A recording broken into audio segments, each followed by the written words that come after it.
From the Denver Broncos Media Center, welcome to Broncos Country Tonight.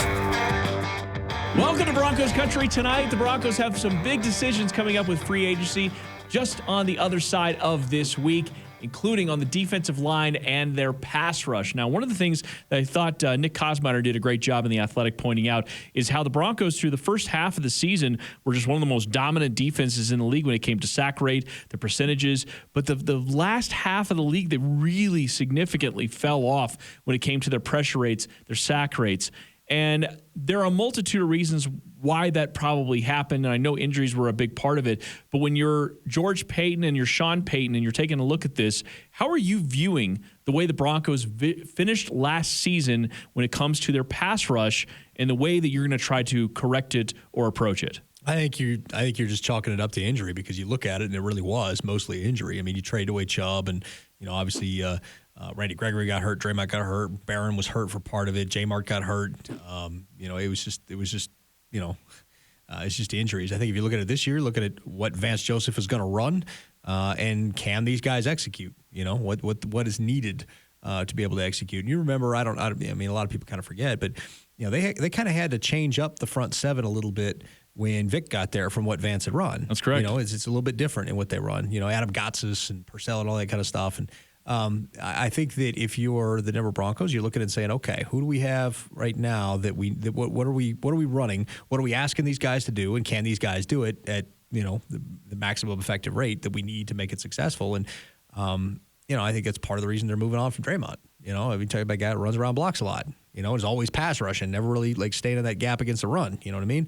So I think that there are reasons that the Denver Broncos are letting certain people go and looking around in free agency to acquire better fits for what Vance Joseph wants to run. Yeah, and I think you're right when it comes to the injuries. And I'd say one other thing that sort of played a bit of a factor is not only moving on from Bradley Chubb, which you can look at a bit of the demarcation point right after that, which is around the trade deadline. You move on from Bradley Chubb, and it did have an impact on the locker room. It did have an impact on the defensive side of the ball. And I'm not saying the guys weren't still playing hard, but it was a little bit of a different mindset at that point. I think a lot of the guys, when you start to move on from players just in general, especially key guys that are leaders in the locker room, that there are lasting effects. And one of those effects, in some cases, is performance on the field. So I do think that teams, when they approach those decisions, again, you got the first-round pick that ended up turning into your head coach.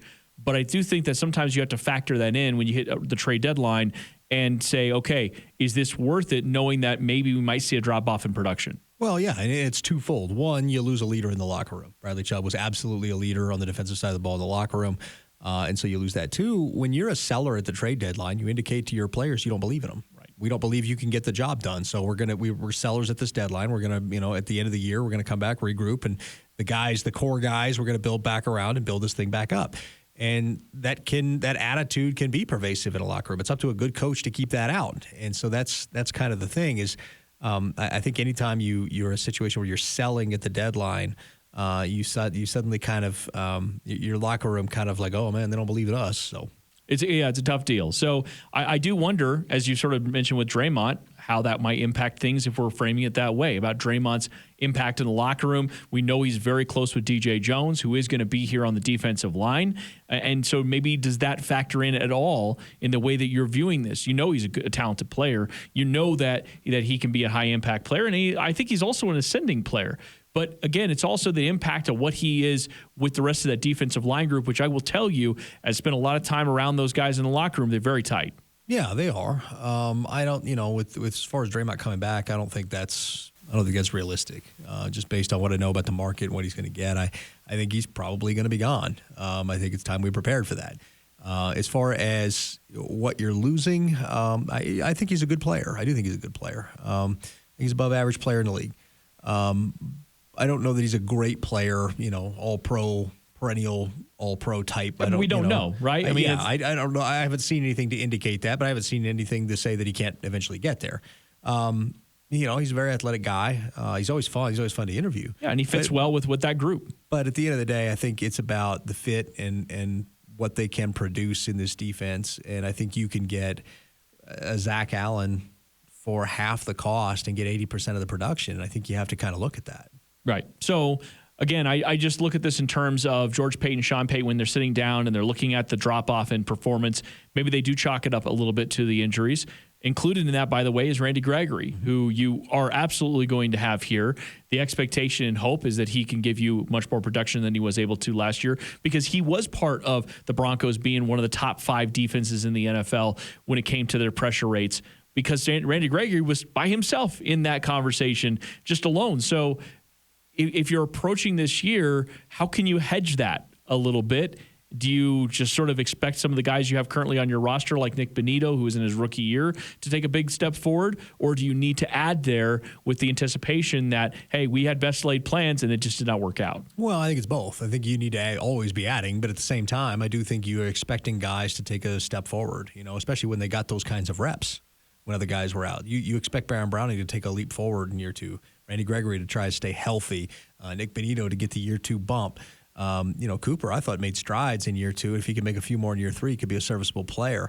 Martin is actually a really good speed rusher. He's a good tool to have as a rotational guy. And so I thought they looked good when he was out there. It just wasn't very long, right? So, I think that there's talent already there. I think you just need to, make sure that you feel like that they're going to be healthy, and make sure that you've got enough depth behind them that if there are injuries that you've got it covered.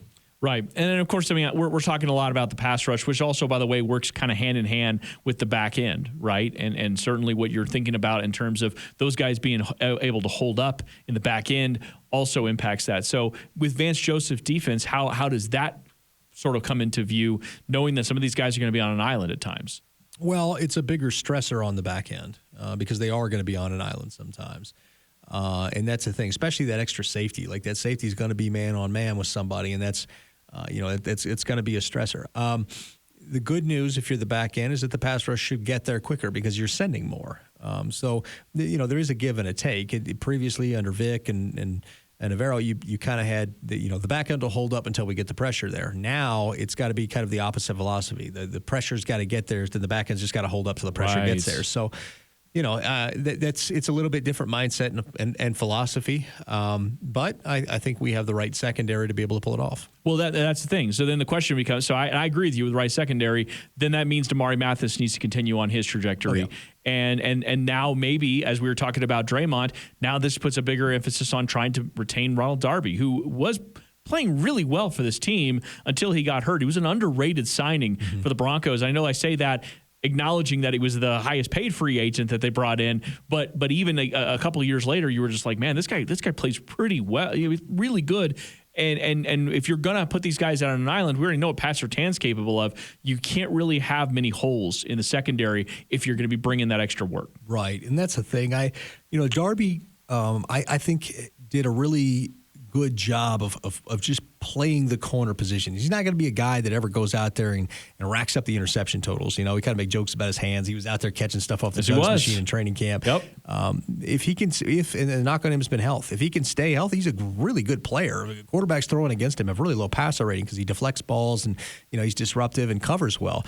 Then I think that's underrated. I think when you don't see gaudy interception totals, you just kind of look at that and you're like, oh, okay, whatever. But the reality is he's a very good corner. And if you have a top 3 of Pat Surtain and Ronald Darby and Damari Mathis, I think it's a pretty good top 3. And then you put K-Wan in there as well, and especially in the red zone and in the slot and doing zone work and run fit stuff. I think it's a pretty good first 4. And I thought some of the other guys showed some flashes as well. I really liked what Lamar Jackson showed at the end of the year. I agree.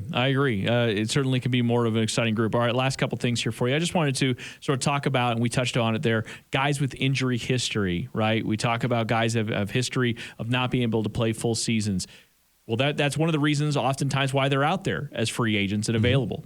So how do you, I guess, approach that? How do you parse through that, saying, okay, well, this guy's a bit of a steal and a find. Maybe we're looking for something that he can give us, while also balancing the fact that, hey, the guy hasn't played a full season in his entire career.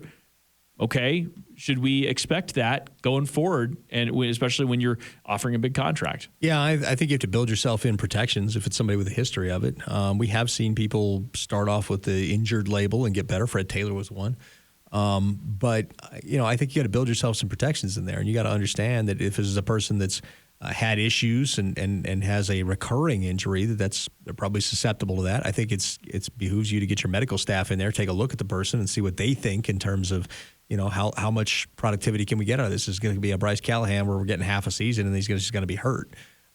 So I think that's the way to do that. Is I think it's to structure contracts to and incentivize them continuing to play. All right. Free agency coming up next week. We'll break it all down right here. For Benjamin Albright, I'm Ryan Edwards. Thanks for watching Broncos Country Tonight.